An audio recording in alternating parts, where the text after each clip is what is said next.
When she awakened, she lay and stared at the wall. The house was perfectly still.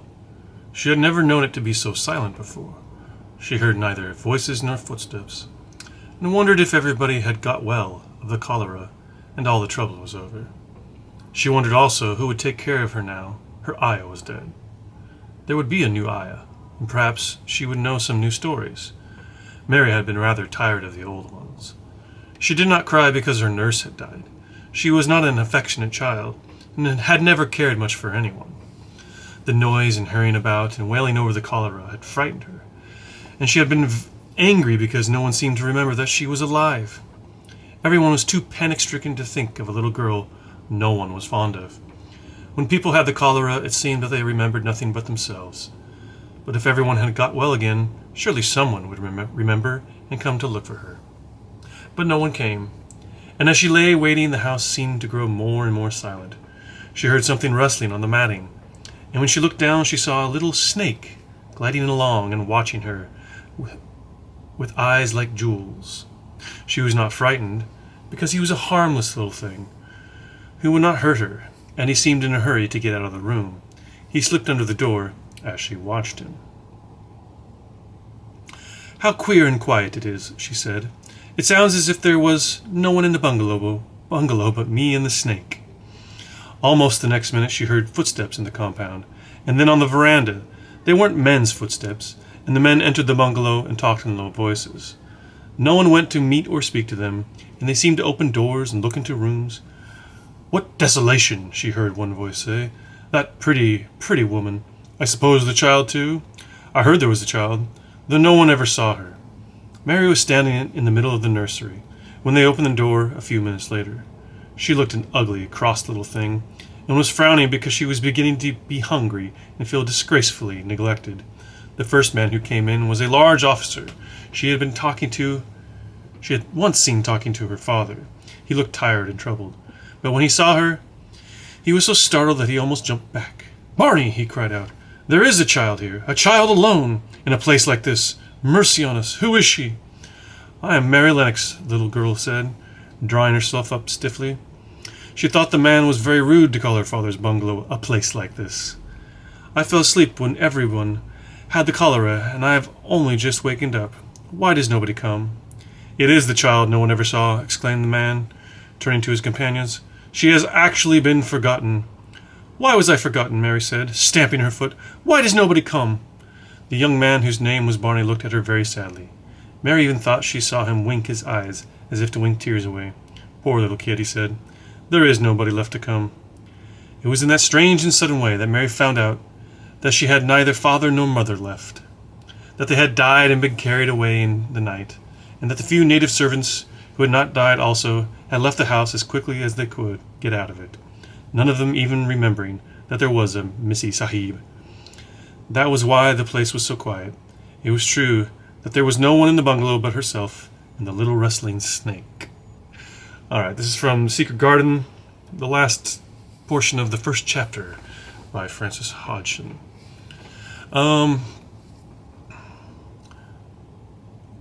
read this passage because it has a good little bit of symbolism in it, and I'll discuss what that is. So Mary Lennox is rather a rude child, but I guess the theme in this book is if you treat children badly, they're going to be bad people. And she was treated poorly, so she acts poorly and behaves poorly. It's not necessarily her fault. And the snake is used as symbolism here, right? What's the point of seeing a snake? It really has no point other than to be some kind of symbol. And the snake watching her, gliding along with eyes like jewels, right? A little bit of simile here. A snake with eyes like jewels. The jewels are pretty things, right? But snakes are kind of ugly things.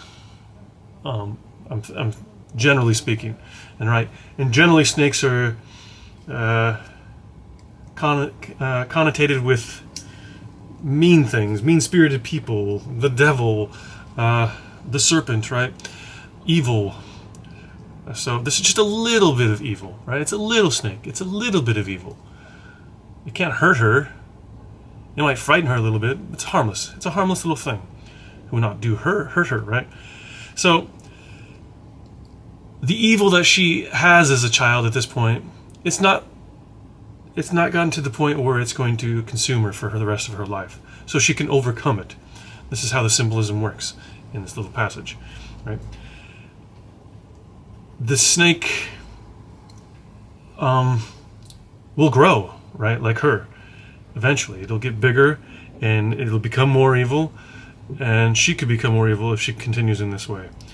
Of course, further in the story, she's going to change. But at the beginning of the story, she's just a ugly, sickly little thing that nobody likes, is forgotten about, and she's still a child, so it's not her fault that she's like this.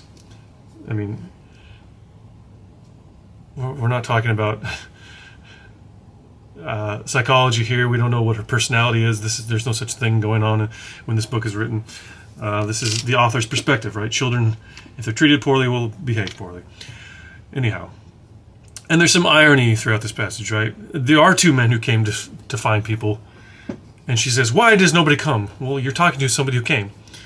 Just because it's not the people you wanted to come or expected to come, all right? It's an ironic statement. So, and that irony kind of adds to her sense of, I would say, entitlement, right? She's an entitled little child. She had servants that she treated poorly and didn't really care if they died. And she wasn't concerned that her main servant died, her Aya. She was just looking forward to different stories, right? She is kind of a cross little thing, ugly in character, not necessarily in looks, but I think you can associate her looks with how she behaves. And then finally, the passage ends coming back to the snake, right? But this place was so quiet. It was true that there was no one in the bungalow but herself and the little rustling snake. So everyone has died of cholera, or they've run away from this place. This is in India. And her family was British, and her father was the Sahib, which I guess is like a governor or something, of the colony that they're in here in India. And the mother was completely aloof and did not care about Mary at all. And so anyhow, that's the place she was in. But this little wrestling snake, this little thing inside of her, it can change. And I think that's what you have to take away from this little bit of symbolism. I mean, this is a children's book, so it would be hard for a child, I think, to capture the symbolism, at least explicitly. Maybe it's an implicit thing, right? I think a lot of literature works on an implicit level, and that's why technique is so important when it comes to writing. Because if you don't have good technique, it doesn't register with the audience. And they may not understand the technique, they may not understand what's going on, but they can feel it emotionally, right? And it's just interesting. I don't know. It's not necessarily the most